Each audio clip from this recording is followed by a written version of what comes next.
Hello students. तो आज की इस वीडियो में डिस्कस करेंगे एलिमेंट्स ऑफ ड्रामा। ठीक है, पहला इसमें एलिमेंट्स है plot. Plot means the arrangement of incidents. Plot का मतलब क्या होता है? इंसिडेंट का अरेंजमेंट होता है। ठीक है, उसके बाद नेक्स्ट पॉइंट है कि plot is the sequence. Plot क्या होता है? सीक्वेंस होता है जिसमें ऑथर अरेंज करता है इवेंट्स को इन अ स्टोरी, एक स्टोरी में। ठीक है, नेक्स्ट पॉइंट है कि प्लॉट इज द स्टोरी और sequence of event in something such as novel, play and film, ETC, ये सभी। ठीक है, उसके बाद नेक्स्ट पॉइंट है कि plot is the order of organized events within the story of a narrative literary work, जैसे कि प्ले हो गया, नोवेल हो गया, फिल्म हो गया, इपिक हो गया, ये सभी। ठीक है, अब according to E.M. Forster, a story is a narrative of events arrange in their time by sequence. ठीक है, तो इनके अकॉर्डिंग क्या है कि एक स्टोरी जो होता है वो इवेंट्स का नैरेटिव अरेंजमेंट होता है उनके टाइम बाय सीक्वेंस में। ठीक है, whereas a plot recognise, यहाँ पर प्लॉट जो ऑर्गेनाइज किया जाता है the events according to a sense of causality. ठीक है, तो काउजुअलिटी के अकॉर्डिंग। ठीक है, इवेंट्स के अकॉर्डिंग जो है सेंसुअलिटी काउजुअलिटी है ना, तो इस पॉइंट को ध्यान में रखना, इसको ध्यान से एक बार देख लेना। ठीक है, नेक्स्ट पॉइंट कहता है कि plot means the organisation of event. Plot का मतलब क्या होता है? इवेंट का ऑर्गेनाइजेशन होता है and action in a narrative और ड्रामेटिक पीस ऑफ वर्क होता है। ठीक है, तो ये प्लॉट का मतलब होता है। Plot is the order of event. Order of event होता है that make up a story, जो स्टोरी को बनाता है, whether narrated, orally, written, film और संग, तो ये सभी के द्वारा हो सकते हैं। ठीक है, नेक्स्ट पॉइंट है कि the plot of a story gives details about what, how, why of the story. तो प्लॉट बताता है कि क्या हुआ है, कैसे हुआ है, क्यों हुआ है स्टोरी, है ना, ये सारी जो है बताता है प्लॉट, है ना। प्लॉट इज अ की एलिमेंट ऑफ नॉवेल्स। प्लॉट क्या होता है? नॉवेल का की एलिमेंट होता है, प्ले का की एलिमेंट होता है, और जो है ज़्यादातर वर्क्स का जो है नॉन फिक्शन वर्क्स का भी क्या होता है? एलिमेंट्स होता है। ठीक है, the pyramid, the pyramid also known as Freytag's triangle, ठीक है, is a straightforward way of organizing a tragic narratives into a beginning, middle and end, and is comprised of 5 distinct part। इसमें 5 distinct part होते हैं: introduction, rise, climax, return and catastrophe. ठीक है, तो ये 5 जो होते हैं 5 डिस्टिंक्ट पार्ट होते हैं। ठीक है, तो इसको भी ध्यान में रखना। और इसमें पैरामिड जो है इसको फ्रेटेज ट्रेंगल के नाम से भी जाना जाता है। ठीक है, तो इसको भी ध्यान में रखना, इस पॉइंट को भी। नेक्स्ट चलते हैं कि plot is different from the story. Story से क्या होता है? अलग होता है। As in a story it seeks to establish causal link. ठीक है, स्टोरी क्या सिक्स करता है? Causal link between different elements of the narrative. ठीक है, rather than simply recounting a sequence of events. ठीक है, उसके बाद नेक्स्ट पॉइंट है कि the plot of play mostly includes the rising action, the climax, the following action and resolution. ठीक है, तो ये सभी जो है ये क्या करता है? प्लॉट जो है आप प्ले करता है। मोस्टली इसमें जो इंक्लूड होता है ना, इस प्ले में जो होता है प्लॉट में, ये सभी इंक्लूड होते हैं। ठीक है, उसके बाद है कि normally the plot is divided into 5 act. 5 act में डिवाइडेड होते हैं। Each act is further divided into several scenes, और जो एक्ट होता है वो कई सीन में जो है डिवाइडेड होता है। ठीक है, जैसे 5 एक्ट का प्ले आप विलियम शेक्सपियर को देख लो। ठीक है, जैसे हैमलेट हो गया ना, और हैमलेट के अंदर एक्ट 1 के अंदर कई सीन्स हैं। ठीक है, तो ये चीज़। सेकंड जो इसमें एलिमेंट है ड्रामा का वो है कैरेक्टर। ठीक है, सेकंड क्या है? कैरेक्टर है।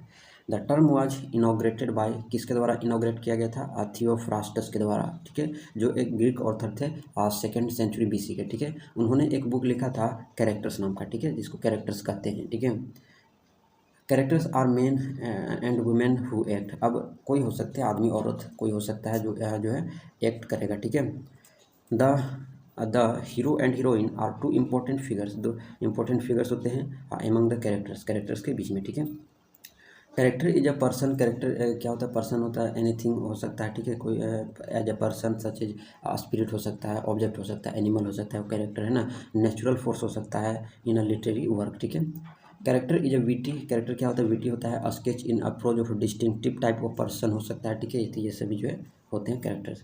उसके बाद है कि animal who figures mostly in movies of live drama. ठीक है, आर कंसिडर्ड कैरेक्टर्स, तो उसको भी कंसिडर्ड कैरेक्टर्स किया जाता है। ठीक है, द प्लॉट में have a protagonist called hero and antagonist called villain. ठीक है, तो इसमें प्रोटैगनिस्ट को हीरो कहा जाता है और एंटागोनिस्ट को विलेन कहा जाता है। ठीक है, ए प्लॉट में include a flashback and also सब प्लॉट। ठीक है, तो एक प्लॉट जो है इसमें क्या इंक्लूड हो सकता है? फ्लैशबैक और सब प्लॉट हो सकते हैं। ठीक है, सेकंड जो इसमें एलिमेंट है वो सेटिंग है। ठीक है, क्या है? सेटिंग है।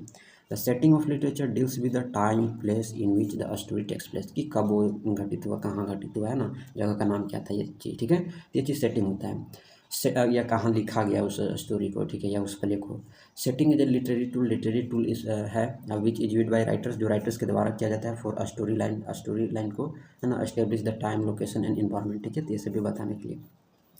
The setting in the literature provides the framework provide कराता है, जिसमें जो है story takes place and is includes 3 element, जिसमें 3 एलिमेंट्स इंक्लूड्स होते हैं, टाइम, प्लेस और सोशल इन्वायरमेंट, ठीक है, इसको ध्यान में रखना है। उसके बाद है कि setting is the time and place that it is where and when a story, और इस प्लेस को जो, इस सीन को जो है कहाँ पर जो है टेक्स प्लेस किया गया, ठीक है। उसके बाद है कि a setting is background, setting क्या होता है, एक बैकग्राउंड होता है, और the time and geographic position inside a story, ठीक है। नेक्स्ट पॉइंट देखिए, तो setting is one of the 5 vital elements of a story. It establishes the mood, reveals characters and conflicts, ठीक है, and gives clues to a story theme, ठीक है, तो ये पॉइंट भी ध्यान में रखना। उसके बाद देखिए, the setting is very important for a story, बहुत जरूरी होता है। It can have vast effects on the plot and the characters with in a story, ठीक है। नेक्स्ट पॉइंट है कि setting helps to explain given story's themes, given story themes है ना, स्टोरी के जो थीम्स को जो है उसको एक्सप्लेन करने में मदद करता है, and help to understand characters world view, ठीक है, और कैरेक्टर्स के वर्ल्ड व्यू को समझने में हेल्प करता है through how they think about their surrounds, ठीक है, तो ये चीज़ है। उसके बाद है कि in many stories setting can act nearly as non human characters affects the characters, ठीक है। चलते हैं आगे है कि setting gives background to the characters, है ना, सेटिंग जो होते हैं वो बैकग्राउंड गिव्स करते हैं to the characters actions, characters के एक्शन को इन स्टोरी लाइन, ठीक है, स्टोरी लाइन में। It provides environment for other story elements such as plot, character and theme, ठीक है। उसके बाद आगे बात करते हैं, there are 2 types of setting, 2 तरह के सेटिंग हो सकते हैं, बैकड्रॉप सेटिंग हो सकता है, और एक जो होता है वो इंटीग्रल सेटिंग हो सकता है। तो 2 तरह के सेटिंग जो होते हैं। There are 4 types of setting, physical, social, historical and psychological, ठीक है, तो ये 4 तरह के जो है टाइप्स हैं सेटिंग के, ठीक है। अगला जो एलिमेंट है वो है डायलॉग, ठीक है, तो ये क्या है इसको जानते हैं। The term dialogue is combination of 2 words, di का मतलब होता है 2, और लो का मतलब होता है स्पीक, ठीक है, मतलब in this sense 2 peoples are speaking to create dialogue, 2 people जो है बोलेंगे डायलॉग को क्रिएट करने के लिए, ठीक है। उसके बाद नेक्स्ट है कि Plato initially use the term dialogue, ठीक है, प्लेटो जो थे उन्होंने टर्म डायलॉग का यूज़ किया था to describe Socratic dialectic work, तो इसके लिए जो है उन्होंने इस टर्म का जो है यूज़ किया था। These works features dialogue with Socrates and they were propose to speak philosophical ideas, ठीक है, तो ये चीज़, इस पॉइंट को बहुत गौर से पढ़ना, ठीक है। उसके बाद देखिए, dialogue is a spoken exchange, ठीक है, दैट इंक्लूड्स एटलीस्ट 2 कैरेक्टर, जिसमें 2 कैरेक्टर जो है एटलीस्ट, है ना, एटलीस्ट कम से कम 2 कैरेक्टर्स जो है इन्वॉल्व होंगे ही, ठीक है। Dialogue includes any case of 2 और मोर कैरेक्टर्स, 2 या 2 से अधिक भी हो सकते हैं, ठीक है, speaking to each other directly और इनडायरेक्टली बात कर सकते हैं, ठीक है।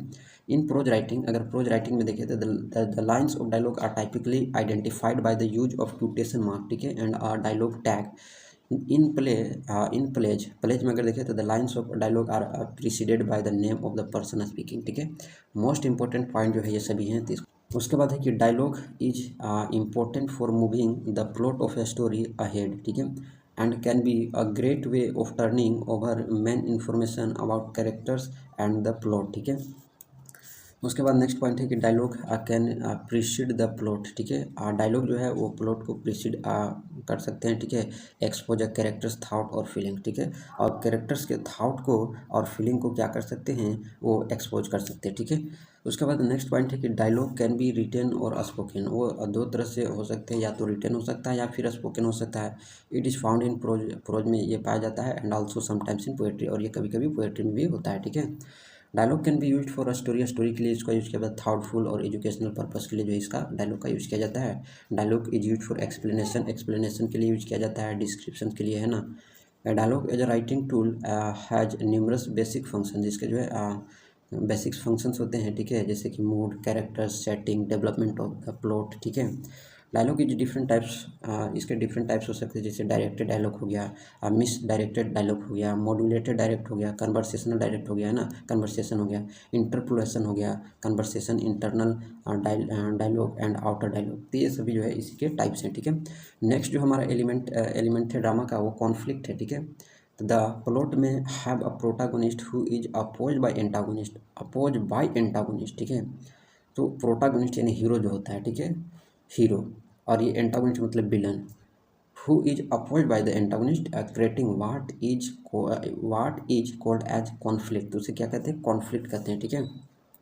देखो कॉन्फ्लिक्ट जो होता है वो लिटरेरी एलिमेंट है जिसमें स्ट्रगल होता है किसके बीच में, दो अपोजिंग फोर्सेस के बीच में, जनरली ए हीरो और विलन, ठीक है। तो इन दोनों के बीच में जो है जनरली जो है ना स्ट्रगल होता है कि conflict is describe by struggle इसमें डिस्क्राइब किया जाता है बिटवीन टू डिफरेंट फोर्सेज, दो डिफरेंट फोर्सेज के बीच में। It creates a whittle tension, जो एक विटल टेंशन जो है क्रिएट करता है कोई भी स्टोरी में, ठीक है। And is use to drive the narrative forward, और नैरेटिव फॉरवर्ड का जो है इसमें ड्राइव यूज होता है, ठीक है। मेन टाइप्स देखिए लिटरेरी कॉन्फ्लिक्ट, या तो इंटरनल है, एक्सटर्नल कैरेक्टर है वर्सेस सेल्फ कैरेक्टर है, वर्सेस कैरेक्टर है ना, कैरेक्टर वर्सेस नेचर है, कैरेक्टर वर्सेस सुपरनेचुरल है, कैरेक्टर वर्सेस टेक्नोलॉजी है, character versus fate and character है ना, फेट है, एंड कैरेक्टर वर्सेस सोसाइटी है। तो ये सभी जो है ये सभी कॉन्फ्लिक्ट का जो है यही पार्ट है, ठीक है। मेन टाइप्स है ना, बोल सकते हैं मेन टाइप्स, ठीक है। तो ये चीज़, उसके बाद नेक्स्ट जो हमारा एलिमेंट है ड्रामा का वो है थीम, ठीक है। थीम जो है ये भी एक मोस्ट इम्पोर्टेंट एलिमेंट ड्रामा का माना जाता है, ठीक है। Literary theme is the main idea, ठीक है। इसमें क्या होता है, मेन आइडिया होता है और अंडरलाइन मीनिंग, ठीक है। Writer explores in a book, जो उस बुक में क्या आइडिया है, मेन आइडिया, ठीक है, तो उसको जो है ये थीम में ही होता है, ठीक है।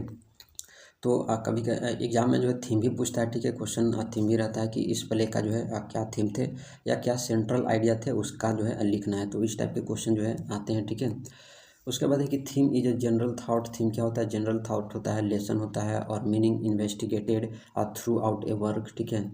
उसके बाद है कि थीम है the universality, it conveys details truth about human practice that readers can relate with his life, ठीक है। तो ये चीज़ ये मोस्ट इंपॉर्टेंट पॉइंट्स है। उसके बाद नेक्स्ट इंपॉर्टेंट पॉइंट है कि theme is a literary device, theme क्या है, लिटरेरी डिवाइस है जो शो करता है deeper connotation of written work, ठीक है। तो ये जो है कोनोटेशन ऑफ रिटन वर्क को डीपली जो है शो करता है, ठीक है। Theme can extend a greater understanding of the work itself and can apply this understanding beyond the literary work as means of grasping a better sense of the world, ठीक है। उसके बाद नेक्स्ट पॉइंट है कि theme is often that creates an excellent and important practice of a literary work for the readers, ठीक है। उसके बाद नेक्स्ट पॉइंट है कि the theme of a story can conveyed using characters, setting, dialogue, plot और combination of all these elements, ठीक है। Next point में क्या कहता है कि थीम में भी हो सकता है एक मोरल मैसेज हो सकता है, मोरल हो सकता है, मैसेज हो सकता है, या sometimes more imprecise investigation of some basic aspects of society at large, ठीक है। Themes are usually common in nature, themes जो होते हैं वो नेचर में कॉमन होते हैं and relate to the situation of man, ठीक है, और मैन के सिचुएशन से रिलेट करते हैं, ठीक है। Major themes are repeated throughout the text, major theme जो है टेक्स्ट में जो है रिपीटेड किया जाता है and are significant to very of characters, ठीक है, इंटरेक्शंस एंड प्लॉट डेवलपमेंट्स, ठीक है। अगर कॉमन थीम्स इन लिटरेचर देखें तो गुड वर्सेस सिविल हो सकता है, लव हो सकता है ना, रिडेम्पशन हो सकता है, करेज, प्रिजर्वेंस हो सकता है, कमिंग ऑफ एज हो सकता है एंड रिवेंज हो सकता है। तो ये सभी जो है कॉमन थीम्स होते हैं लिटरेचर में, ठीक है। उसके बाद नेक्स्ट जो आता है वो एस्पेक्टल्स, एस्पेक्टल्स क्या होते हैं, तो spectacles is a theatrical effect presented on the stage, ठीक है। वो क्या होता है, थिएट्रिकल इफेक्ट होता है जो स्टेज पर जो है प्रेजेंट किया जाता है, ठीक है। उसके बाद decoration, decoration of the stage is a major part of the spectacles, तो स्टेज का जो डेकोरेशन होता है वही मेजर पार्ट्स होता है एस्पेक्टल्स का, ठीक है। एस्पेक्टल्स इंक्लूड सीन्स ऑफ फिजिकल टॉर्ट्यूर, ठीक है, लाउड हो गया है ना, लेमेंटेशन हो गया, डांसेस हो गया, कलरफुल गारमेंट्स हो गया of the main characters etc, ठीक है। तो नेक्स्ट पॉइंट है कि spectacled has all features of the tragedy, तो ट्रेजेडी के जितने फीचर होते हैं वो सब एस्पेक्टल्स में होते हैं and added to its sensory effect, और ये सेंसरी इफेक्ट को ऐड करता है जैसे कि कॉस्ट्यूम्स हो गया, व्यू हो गया है ना, the gesture of the actors हो गया, the sound of the music and the quality of the actors voice, तो ये सभी जो है इसमें होते हैं, ठीक है। तो यहाँ जो है एलिमेंट्स ऑफ ड्रामा खत्म होता है। नेक्स्ट वीडियो में जो है हम लोग नेक्स्ट चीज़ की बात करेंगे, तो मिलते हैं नेक्स्ट वीडियो में।